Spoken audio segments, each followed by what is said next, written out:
উচ্চ মাধ্যমিক বিজ্ঞান শাখার প্রিয় শিক্ষার্থী, তোমাদের শুভেচ্ছা জানাচ্ছি। আশা করি তোমরা সবাই সুস্থ আছো এবং নিজেদের ঘরে অবস্থান করছো। আজ আমি তোমাদের সামনে আমার অনলাইন ক্লাসে জীববিজ্ঞান দ্বিতীয় পত্র বই থেকে অষ্টম অধ্যায় মানব শারীরতত্ত্ব, সমন্বয় ও নিয়ন্ত্রণ বিষয়ের উপর আলোচনা করছি। এই অধ্যায়ে কয়েকটি গুরুত্বপূর্ণ টপিকস রয়েছে। তার মধ্যে আমি আজ একটি বিষয় নির্বাচন করেছি। এখন আমি তোমাদের সামনে একটি ইমেজ উপস্থাপন করলাম, তোমরা মনোযোগ দিয়ে লক্ষ্য করো। প্রিয় শিক্ষার্থী, তোমরা ইমেজটি লক্ষ্য করেছ। তোমরা তোমাদের পূর্ব জ্ঞানের ভিত্তিতে বুঝতে পেরেছ এখানে মানুষের মস্তিষ্ক উপস্থাপন করা হয়েছে। আমি আজকে তোমাদের সামনে মানুষের মস্তিষ্ক নিয়ে আলোচনা করছি। মানুষের মস্তিষ্ক, ইংরেজিতে আমরা বলেছি হিউম্যান ব্রেইন, করোটি দ্বারা সুরক্ষিত মেনেঞ্জিস পর্দা বেষ্টিত কেন্দ্রীয় স্নায়ুতন্ত্রের যে স্ফীত অংশ দেহের বিভিন্ন কাজ নিয়ন্ত্রণ করে তাকে মস্তিষ্ক বলে।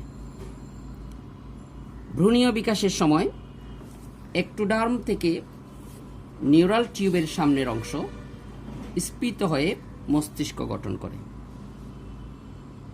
মানব মস্তিষ্কই প্রাণীজগতের মধ্যে সবচেয়ে জটিল। একজন ব্রিটিশ শারীরতত্ত্ববিদ স্যার চার্লস শেরিংটন মানুষের মস্তিষ্ককে গ্রেট রেভেল নট বা বৃহৎ জট পাকানো ঘাট হিসেবে আখ্যায়িত করেছে। প্রাপ্তবয়স্ক মানুষের মস্তিষ্কের আয়তন প্রায় 1500 সিসি, গড় ওজন 1.36 কেজি প্রায়। এতে প্রায় 100 বিলিয়ন বা 1 লক্ষ কোটি নিউরন থাকে। প্রিয় শিক্ষার্থী, এখন আমি মানুষের মস্তিষ্কের বিভিন্ন অংশের বিস্তারিত গঠন আলোচনা করছি। মানুষের মস্তিষ্ক আমরা তাকে আলোচনার সুবিধার্থে 3টি প্রধান অংশে ভাগ করে বর্ণনা করছি। অগ্র মস্তিষ্ক বা প্রোজেনসেফালন, মধ্য মস্তিষ্ক বা মেজেনসেফালন, পশ্চাৎ মস্তিষ্ক বা রোম্বেনসেফালন। এখানে আমি একটি বিভিন্ন অংশের রেখাচিত্র উপস্থাপন করছি। মস্তিষ্ককে 3 ভাগে ভাগ করেছি। পরবর্তীতে অগ্র মস্তিষ্কের 3 ভাগ: সেরিব্রাম, থ্যালামাস, হাইপোথ্যালামাস। মধ্য মস্তিষ্কের 3 ভাগ: সেরিব্রাল পেডাঙ্কল, কর্পোরা কোয়াড্রিজেমিনা, সেরিব্রাল অ্যাকুইডাক্ট। পশ্চাৎ মস্তিষ্কের 3 ভাগ: সেরিবেলাম, পন্স ও মেডুলা অবলঙ্গাটা। প্রিয় শিক্ষার্থী, এখন আমি প্রত্যেকটা অংশের আলাদা আলাদা বর্ণনা দিচ্ছি। এই চিত্রটির মাধ্যমে আমরা বিভিন্ন অংশের বর্ণনা দিব। মস্তিষ্কের যে প্রধান অংশসমূহ তার মধ্যে অগ্র মস্তিষ্ক, যাকে আমরা নাম দিয়েছি প্রোজেনসেফালন, তার 3টি অংশ: সেরিব্রাম, থ্যালামাস, হাইপোথ্যালামাস। প্রথমে আমি সেরিব্রাম সম্পর্কে বলছি।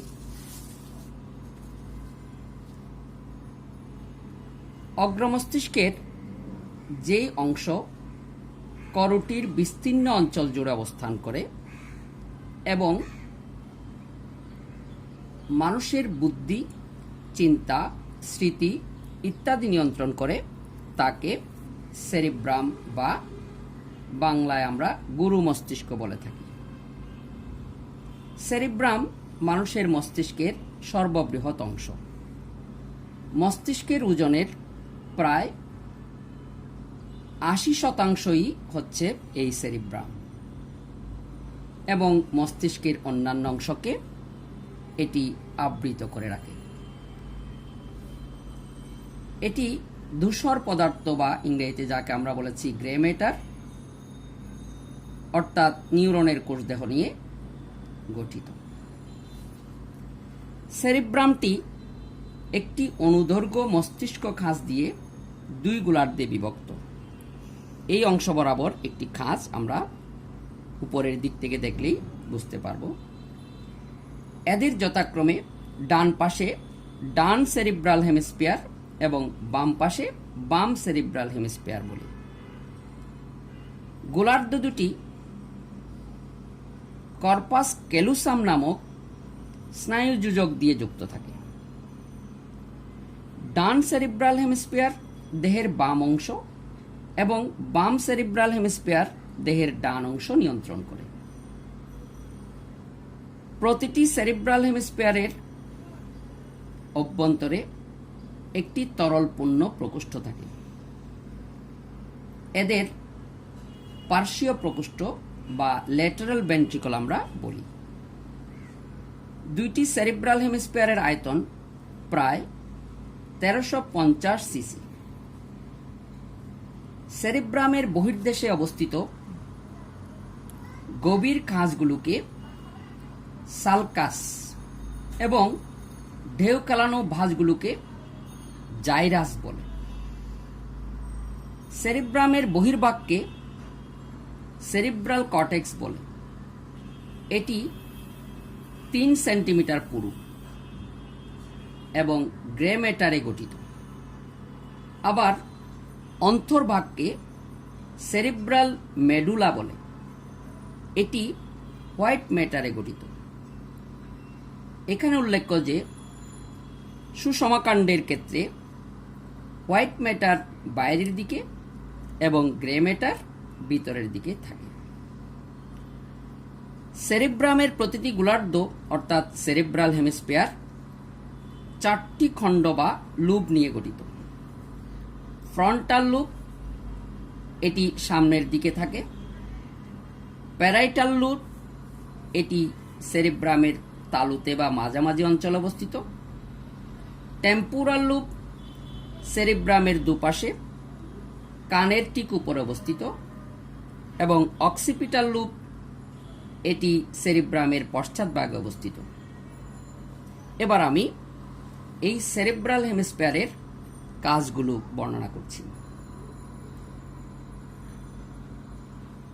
সেরিব্রাম বা গুরু মস্তিষ্ক দেহের বিভিন্ন অংশের ঐচ্ছিক কার্যকলাপ, পেশি টান, দেহভঙ্গি, বাকশক্তি ও স্বয়ংক্রিয় স্নায়ুতন্ত্রের কার্যাবলী নিয়ন্ত্রণ করে। সকল সংবেদী তত্ত্বকে সমন্বয় ও প্রক্রিয়াজাতকরণ করে। স্পর্শ, ব্যথা, উত্তাপ, ঠান্ডা, স্বাদ, গন্ধ বা ঘ্রাণ, দৃষ্টি, শ্রবণ ইত্যাদি অনুভূতি গ্রহণ করে। সকল বুদ্ধিদীপ্ত কাজের জন্য যেমন স্মৃতিশক্তি, বুদ্ধিমত্তা, চিন্তা, পরিকল্পনা, সৃজনশীলতা, বিচার, সহজাত প্রবৃত্তি, কর্মপ্রেরণা, ইচ্ছাশক্তি ইত্যাদির কেন্দ্র হিসেবে কাজ করে। প্রিয় শিক্ষার্থী, এখন আমি অগ্রমস্তিষ্কের দ্বিতীয় অংশ থ্যালামাস নিয়ে বর্ণনা করছি। চিত্রের মধ্যেই তোমরা দেখতে পাচ্ছ থ্যালামাস অংশটি কোন জায়গায়। ব্রেনের এই অংশটি নিয়ে বর্ণনা দিচ্ছি।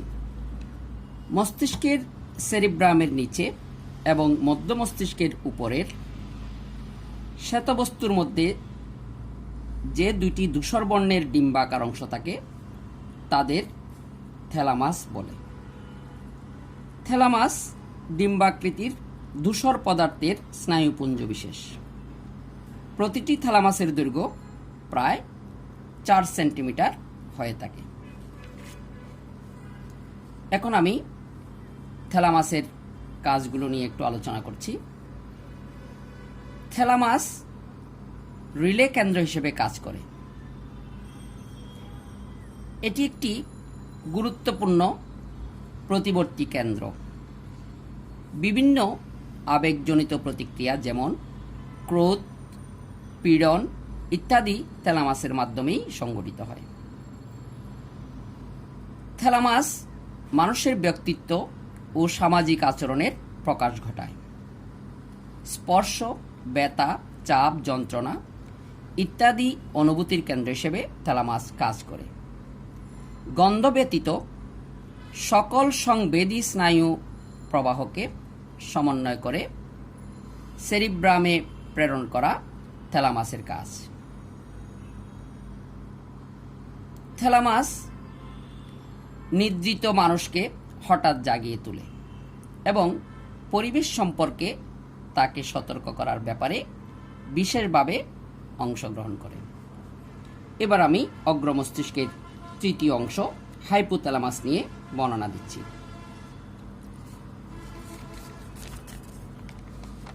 এটি থ্যালামাসের ঠিক নিচে অবস্থিত, গ্রে ম্যাটার নির্মিত কতকগুলো গুচ্ছ নিয়ে গঠিত। এর অঙ্কদেশে এটি পিটুইটারি গ্রন্থির সাথে যুক্ত থাকে। এর প্রধান কাজগুলো হল স্বয়ংক্রিয় স্নায়ুতন্ত্রের কার্যাবলী নিয়ন্ত্রণ করে, দেহের উষ্ণতা নিয়ন্ত্রণ করে। এটি মানসিক আবেগের যেমন হাসি, কান্না, ভয়, ক্রোধ, উত্তেজনা, ভালো লাগা, ঘৃণা, উদ্বেগ এবং দেহের ভারসাম্য প্রভৃতি নিয়ন্ত্রণ কেন্দ্র হিসেবে কাজ করে। ক্ষুধা, খাদ্য গ্রহণ, পরিতৃপ্তি ও স্থূলতা নিয়ন্ত্রণ করে। রক্তচাপ নিয়ন্ত্রণ করে এবং অন্তঃক্ষরা গ্রন্থির ক্ষরণ নিয়ন্ত্রণ করে। অক্সিটোসিন ও ভ্যাসোপ্রেসিন হরমোন ক্ষরণ করে। দিবারাত্রির ছন্দময়তার সাথে ঘুম জাগ্রত চক্র নিয়ন্ত্রণ করে। এই অবস্থাকে আমরা বায়োলজিক্যাল ক্লকও বলে থাকি। প্রিয় শিক্ষার্থী, এতক্ষণ আমরা অগ্র মস্তিষ্ক নিয়ে বর্ণনা দিয়েছি। এখন আমরা মধ্য মস্তিষ্কের বর্ণনা দিচ্ছি। মধ্য মস্তিষ্ক হাইপোথ্যালামাসের নিচে ও সেরিবেলামের সম্মুখে, এই জায়গাটি হাইপোথ্যালামাসের নিচে এবং সেরিবেলামের সম্মুখে, এই জায়গাটি অত্যন্ত ছোট এবং সংকুচিত, একে আমরা বলেছি মধ্য মস্তিষ্ক। এটি অঙ্কীয় দিকে দুটি নলাকার ও পুরু স্নায়ুরজ্জু এবং পৃষ্ঠ দিকে দুটি গোলাকার খণ্ডক নিয়ে গঠিত। প্রথম দুটিকে সেরিব্রাল পেডাঙ্কল এবং শেষের দুটিকে কর্পোরা কোয়াড্রিজেমিনা বলে। প্রতিটি কর্পোরা কোয়াড্রিজেমিনা আড়াআড়িভাবে বিভক্ত হয়ে মোট 4টি খণ্ডক গঠন করে। মধ্য মস্তিষ্কের অন্তর্ভাগের তরলপূর্ণ সরু নালী হচ্ছে সেরিব্রাল অ্যাকুইডাক্ট। এটি তৃতীয় ও চতুর্থ ভেন্ট্রিকলকে অর্থাৎ মস্তিষ্কের গহ্বরকে যুক্ত করে। মধ্য মস্তিষ্কের কাজ হল এটি অগ্র ও পশ্চাৎ মস্তিষ্কের মধ্যে যোগসূত্র স্থাপন করে, দর্শন শ্রবণ তত্ত্বের সমন্বয় ঘটায় এবং প্রতিবেদন সৃষ্টি করে। প্রিয় শিক্ষার্থী, আমরা মস্তিষ্কের সর্বশেষ অংশের আলোচনায় যাচ্ছি, যাকে আমরা বলেছি পশ্চাৎ মস্তিষ্ক বা রম্বেনসেফালন। এই জায়গাটি, এখানে সেরেবেলাম, পন্স, মেডুলা অবলঙ্গাটা, এই 3টি অংশ হল পশ্চাৎ মস্তিষ্কের অংশ। প্রথমে সেরেবেলাম সম্পর্কে একটু বলছি। প্রিয় শিক্ষার্থী, 2টি গোলার্ধ নিয়ে গঠিত পশ্চাৎ মস্তিষ্কের যে সর্ববৃহৎ অংশ করটির পশ্চাৎভাগে অবস্থান করে এবং মানবদেহের ভারসাম্য নিয়ন্ত্রণ করে, তাকে সেরিবেলাম বা বাংলায় আমরা লঘু মস্তিষ্ক বলে থাকি। গোলার্ধ দুটিকে ভার্মিস নামক একটি ক্ষুদ্র যোজক যুক্ত করে থাকে। এর বাইরের দিক ধূসর পদার্থ এবং ভিতরের দিক শ্বেত পদার্থ বিদ্যমান। পূর্ণবয়স্ক মানুষের সেরিবেলামের গড় ওজন প্রায় 150 গ্রাম। এই সেরিবেলাম দেহের ভারসাম্য নিয়ন্ত্রণ করে মাথা ও চোখের সঞ্চালন নিয়ন্ত্রণ করে, ঐচ্ছিক চলাফেরা অর্থাৎ দেহভঙ্গি, পেশিটার নিয়ন্ত্রণ, দৌড়ানো, দেহের সুষ্ঠু সাবলীল চলাফেরা, চলাফেরার দিক নির্ধারণ ইত্যাদি নিয়ন্ত্রণ করে এবং দেহের সকল স্বয়ংক্রিয় কার্যকলাপ নিয়ন্ত্রণ করে। এখন দ্বিতীয় পয়েন্ট হলো পন্স। পশ্চাৎ মস্তিষ্কের দ্বিতীয় অংশ হলো পন্স। পশ্চাৎ মস্তিষ্কের যে অংশটি মধ্য মস্তিষ্কের সঙ্গে সেরিবেলাম ও মেডুলা অবলঙ্গাটার সংযোগ রক্ষা করে তাকে পন্স বলে। পন্সের অঙ্কীয় দেশ উত্তল এবং পৃষ্ঠীয় দেশ সমতল। এটি মস্তিষ্কের চতুর্থ ভেন্ট্রিকলের প্রাচীর গঠন করে। এতে ধূসর ও শ্বেত পদার্থ সমভাবে বিস্তৃত থেকে একটি স্নায়ু জালিকা গঠন করে।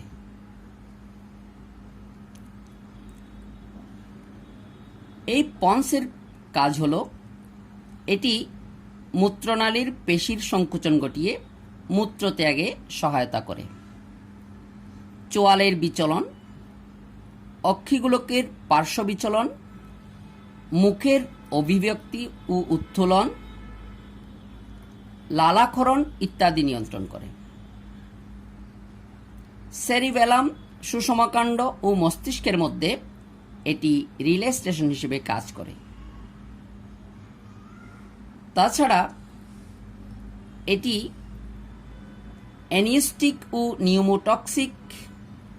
নিউমোটক্সিক স্নায়ু কেন্দ্র বা শ্বাসকেন্দ্র, শ্বাসক্রিয়ার হার নিয়ন্ত্রণে অংশগ্রহণ করে। এখন পশ্চাৎ মস্তিষ্কের সর্বশেষ অংশ যেটি হলো মেডুলা অবলঙ্গাটা। পন্সের নিচ থেকে শুরু করে সুষমাকাণ্ডের অগ্রভাগ পর্যন্ত বিস্তৃত যে অংশ বিভিন্ন প্রতিবর্তী ক্রিয়া নিয়ন্ত্রণ করে তাকে মেডুলা অবলঙ্গাটা বলে। এটি মস্তিষ্কের সর্বাপেক্ষা পেছনের অংশ। এটি লম্বায় প্রায় 3 সেন্টিমিটার, চৌড়ায় 2 সেন্টিমিটার এবং স্থূলত্বে 1.2 সেন্টিমিটার পর্যন্ত হয়ে থাকে। এটি অনেকাংশে পিরামিডের ন্যায় দণ্ডাকার দেখায়। এর কাজগুলো হলো এটি স্বাভাবিক কার্ডিওভাস্কুলার টোন বজায় রাখে, পৌষ্টিক নালীর পেরিস্টালসিস, রক্তবাহিকার সংকুচন, হৃদস্পন্দন হার, রক্তচাপ, শ্বাসক্রিয়া, ঘাম নিঃসরণ, খাদ্য গ্রহণ ইত্যাদি নিয়ন্ত্রণ করে। বিভিন্ন প্রতিবর্তী ক্রিয়া নিয়ন্ত্রণ করে, যেমন কাশি, গলাধঃকরণ, লালাক্ষরণ, বমন, মলমূত্র ত্যাগ ইত্যাদি নিয়ন্ত্রণ করে। প্রিয় শিক্ষার্থী, আমরা এতক্ষণ মানুষের মস্তিষ্কের গঠন এবং বিভিন্ন অংশের কাজ নিয়ে বিস্তারিত আলোচনা করেছি। আশা করি তোমরা আমার আলোচনা বুঝতে পেরেছ। আমার এই আলোচনাকে সামনে নিয়ে তোমাদের বাসায় যেই সহায়ক বই আছে এই বইয়ের সহায়তা নিয়ে মানুষের মস্তিষ্কের উপরে বাসায় অধ্যয়ন করলে আশা করি তোমরা আরও ভালোভাবে শিখতে পারবে। পরবর্তী ক্লাস দেখার আমন্ত্রণ জানিয়ে তোমাদের সুস্বাস্থ্য কামনা করে আজকের মতো আমার অনলাইন ক্লাস সমাপ্ত ঘোষণা করলাম। ধন্যবাদ।